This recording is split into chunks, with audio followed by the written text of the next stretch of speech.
Shalom saudara-saudari sekalian. Mari kita mengawali renungan online ini dengan berdoa. Tuhan, terima kasih Engkau selalu mengasihi dan peduli serta memberi yang terbaik kepada kami. Hari ini kembali Engkau memberi yang terbaik bagi kami sehingga kami pun dapat mengikuti renungan online ini. Saat ini kami mau menyerahkan renungan online ini. Kiranya Engkau memimpinnya dari awal sampai akhir dan kami ditolong dapat mengerti kehendak-Mu dengan tepat dan baik. Kami serahkan doa ini dalam nama Tuhan Yesus. Amin. Saudara-saudari sekalian, renungan online hari ini diambil dari Roma 8 ayat yang kedua yang berbunyi demikian. Roh yang memberi hidup telah memerdekakan kamu dalam Kristus dari hukum dosa dan hukum maut. Saudara-saudari yang terkasih, setiap orang percaya pasti pernah mengalami pergumulan melawan dosa yang terus-menerus di hidupnya. Mungkin sampai kita sering jatuh dalam kemarahan, kekhawatiran, gosip, atau berbagai kelemahan lainnya. Sehingga kadang kita merasa tidak berdaya dan bertanya-tanya, bagaimana kita bisa lepas dari dosa yang terus-menerus ini? Saudara-saudari sekalian, firman Tuhan hari ini memberikan jawaban yang penuh pengharapan kepada kita bahwa Yesus Kristus melalui karyanya di kayu salib bukan hanya menanggung hukuman atas dosa-dosa kita, tetapi juga Ia menghancurkan kuasa dosa dalam hidup kita. Ini berarti sebenarnya kita tidak lagi menjadi budak dosa, tetapi sudah mampu dimerdekakan oleh kuasa Roh Kudus.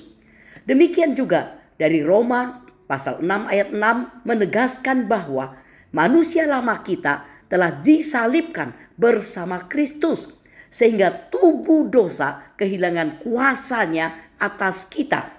Artinya dosa tidak lagi menjadi tuan atas hidup kita.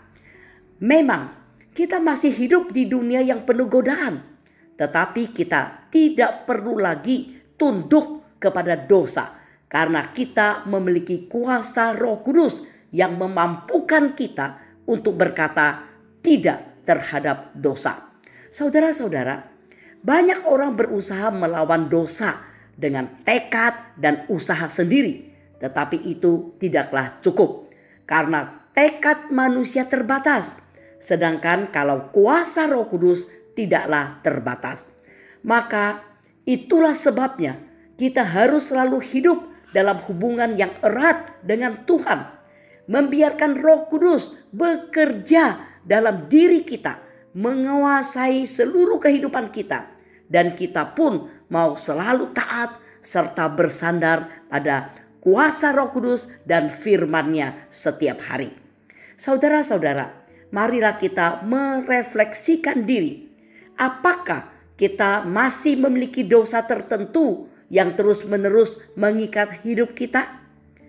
Apakah kita telah sepenuhnya bersandar pada kuasa Roh Kudus atau masih mengandalkan kekuatan sendiri dalam melawan dosa? Bagaimana kita bisa lebih membuka diri untuk dipimpin oleh Roh Kudus dalam kehidupan sehari-hari? Kiranya kita dapat menjadi umat Tuhan yang setiap hari taat untuk dipimpin oleh kuasa Roh Kudus. Amin. Mari kita berdoa. Tuhan yang penuh kasih, terima kasih karena Engkau telah mengorbankan diri di kayu salib. Bukan hanya untuk mengampuni dosa-dosa kami saja, tetapi juga untuk mematahkan kuasa dosa dalam hidup kami. Kami mengakui bahwa seringkali kami masih berusaha melawan dosa dengan kekuatan diri sendiri dan jatuh berulang kali. Namun hari ini kami diingatkan bahwa kami telah dimerdekakan oleh kuasa Roh Kudus. Maka tolonglah kami setiap hari dapat dikuasai dan dipimpin Roh Kudus-Mu untuk memampukan kami hidup dalam kemenangan di dunia ini. Dan kiranya kami pun dimampukan Roh Kudus-Mu untuk bisa menyerahkan hidup sepenuhnya kepadamu. Demikian doa kami panjatkan dalam nama Tuhan Yesus. Amin.